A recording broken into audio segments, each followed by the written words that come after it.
Hi everyone, welcome to study IAS. और आज की हमारी क्लास का टॉपिक है कोरोनरी हार्ट डिजीज़।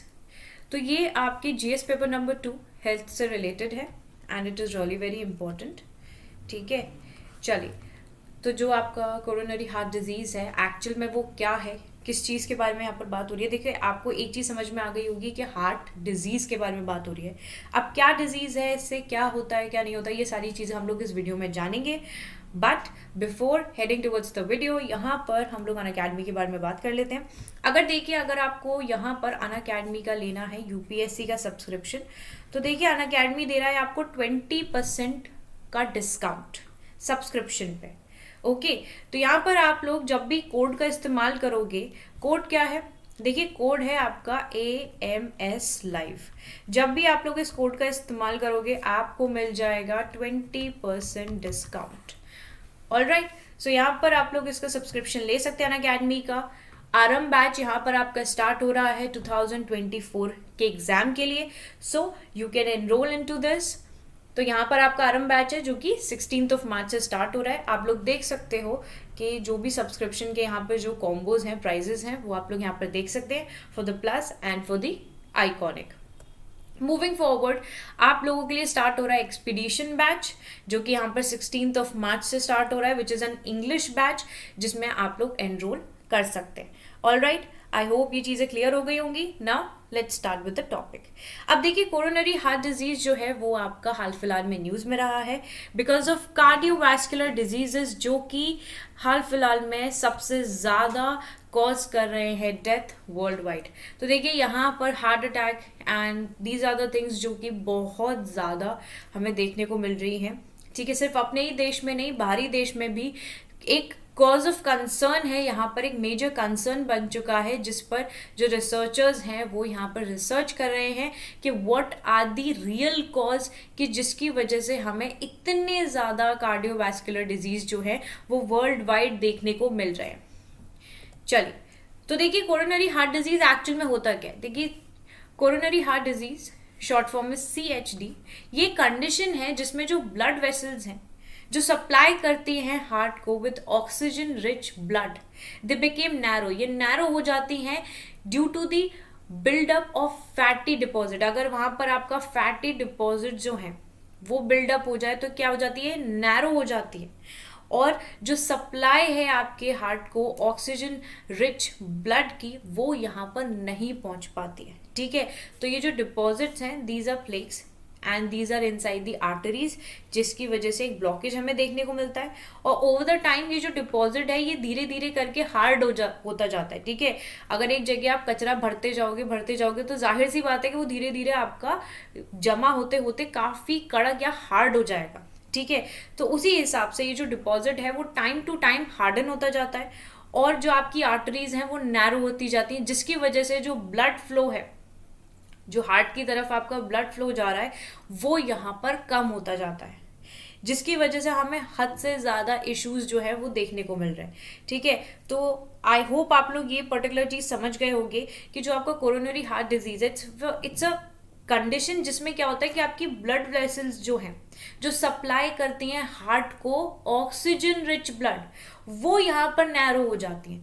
क्यों नैरो होती हैं? देखिए, मान लीजिए कि ये आपकी ब्लड वेसल्स है, अब यहाँ पर इसके एज पे ही कचरा फंसता जाए, तो क्या यहाँ से फ्लो हो पाएगा ब्लड का?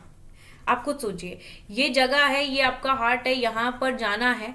ठीक है, और ये ब्लड, अब आप सोचो धीरे धीरे ये जो आपका कचरा है, ये जो डिपॉजिट है, ये इतना हार्ड हो जाएगा कि यहाँ पर ब्लड फ्लो जो है वो हार्ट तक पहुँच ही नहीं पाएगा जिस मात्रा में पहुँचना चाहिए, और इसकी वजह से इंसान को प्रॉब्लम होनी स्टार्ट हो जाती है। अब इसके कॉजेज देखिए बहुत क्लियर है।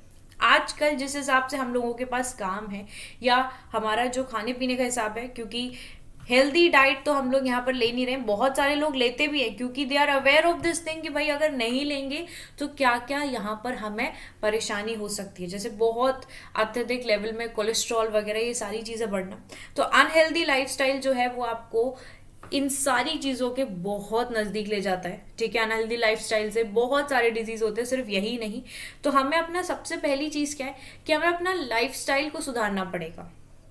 जब तक लाइफस्टाइल नहीं सुधारेंगे, जब तक उसी हिसाब से नहीं चलेंगे, ठीक है, वो कहते हैं ना, जब तक आप लोग नेचर के साथ नहीं चलोगे, जब तक आप लोग सन और मून के साथ नहीं चलोगे, तो यहाँ पर आपकी बॉडी में भी वही इश्यूज आने स्टार्ट हो जाएंगे। पुअर डाइट रहती है, डाइट का कोई हिसाब नहीं है, घर पे खाया खाया नहीं तो बाहर खाया वाला हिसाब चलता है। फिजिकल इनएक्टिविटी है, कोई फिजिकल एक्टिविटीज हाल फिलहाल में नहीं देखने को मिलती है because of the gadgets. Gadgets इतने सारे हो गए हैं, इतना डिजिटलाइज हो गए हैं हम लोग की चीज़ें, अब जो फिजिकल एक्टिविटीज जो लोगों की रहती थी कि किसी के साथ मिलके फिर बैडमिंटन वगैरह खेलना, ये सारी चीज़ें करना, वो चीज़ अब बहुत हद तक कम हो गई है।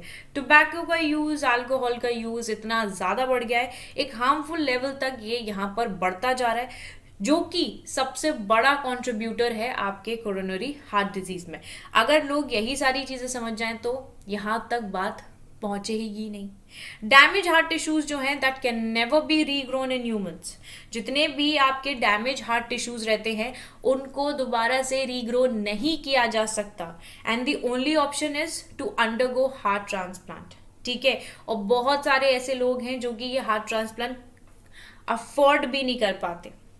तो अब देखिए यहाँ पर इन ऑर्डर, अगर हम अपनी बॉडी को इतना ज़्यादा डैमेज कर रहे हैं और हमें फिर यहाँ पर एक हार्ट ट्रांसप्लांट के लिए जाना पड़ रहा है, तो it's a very big thing.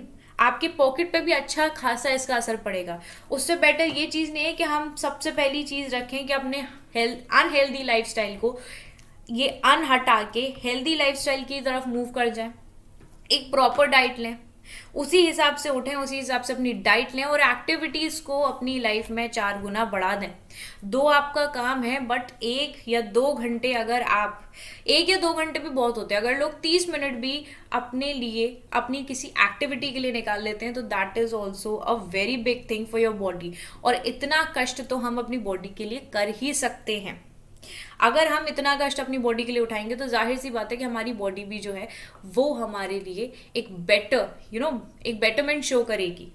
All right, I hope आपको इतना पॉइंट क्लियर हो गया होगा। अब देखिए रिसेंट स्टडीज के हिसाब से क्या हुआ है, जो आपके ग्रुप ऑफ साइंटिस्ट हैं they have come up with this solution कि जहां पर where the healthy skin cells from an adult can be converted into heart cells using a special protein।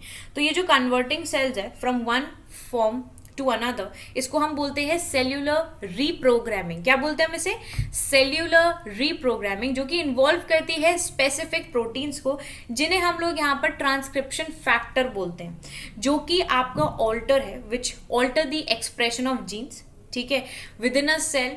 और ये डायरेक्ट करते हैं direct to take on a new cellular identity. Okay, so तो scientist यहाँ पर क्या सोच रहे हैं कि भाई they have come up with a solution. और सोल्यूशन क्या है कि जहाँ पर हमारे हेल्दी सेल्स हैं, ठीक है, सो वे healthy cells from an adult can be converted into heart cells. जो हेल्दी सेल्स हैं, हेल्दी स्किन सेल्स हैं, उनको हम कन्वर्ट कर देंगे इनटू हार्ट सेल्स। और कैसे करेंगे? By using special proteins. अब ये जो कन्वर्जन है सेल्स का एक फॉर्म से दूसरी फॉर्म में, इसको हम सेल्यूलर रीप्रोग्रामिंग बोलते हैं, जिसमें इन्वॉल्व हो रहे हैं आपके स्पेसिफिक प्रोटीन्स। उसको हम यहाँ पर क्या बोलेंगे? ट्रांसक्रिप्शन फैक्टर्स, ठीक है, जो कि ऑल्टर कर रहे हैं जो एक्सप्रेशन है आपकी जीन्स का, ठीक है, विद इन अ सेल। और it directed to take on a new cellular identity, मतलब एक नई सेल्यूलर आइडेंटिटी ये यहाँ पर अपनी टेक ऑन करेंगे। सो रिसर्चर्स जो हैं they have established a recombinant protein tool box consisting of 6 potential cardiac transcription factors. सबसे है आपका GATF4, MEF2C, TBX5, ETS2, MESP1, HAND2, ठीक है। तो ये आपके करीब 6 पोटेंशियल कार्डियक ट्रांसक्रिप्शन फैक्टर्स हैं जो कि हमें यहाँ पर देखने को मिल रहे हैं। And each of these proteins play a significant role in reforming the fibroblast. जो एडवांटेजेस हैं आपके of using recombinant protein is that they work in the miracle inside the nucleus, और ये eventually disappear हो जाते हैं over the time without leaving behind their toxic waste unlike their generic counterparts। तो देखिए इस प्रकार का solution यहाँ पर आपके researchers जो हैं वो लेकर आए हैं। एंड ये solution देखिए आपके researchers तो यहाँ पर जो scientist हैं वो यहाँ पर ले आए हैं, बट हमें एक और चीज़ यहाँ पर देखनी होगी कि हम अपने हेल्दी लाइफस्टाइल की तरफ भी आगे बढ़े। जब तक हम खुद से एफर्ट नहीं करेंगे अपनी बॉडी के लिए तो जाहिर सी बात है कि कोई और चीज़ भी वर्क यहाँ पर नहीं कर पाएगी। अगर आप ये सोचो कि आप बैठे बैठे दवाइयाँ खाते रहोगे और कोई भी एक्सरसाइज नहीं करोगे, बस बैठे बैठे का काम करते रहोगे, तो things will never be good for you. Okay, I hope आपको ये वीडियो समझ में आई होगी, अच्छी लगी होगी। अच्छी लगी है तो आपको लाइक करना, इसको शेयर करना और चैनल को सब्सक्राइब करना नहीं भूलना। तब तक के लिए हम लोग मिलेंगे अगली वीडियो में। तब तक के लिए bye bye, take care and have a wonderful day ahead. Bye everyone.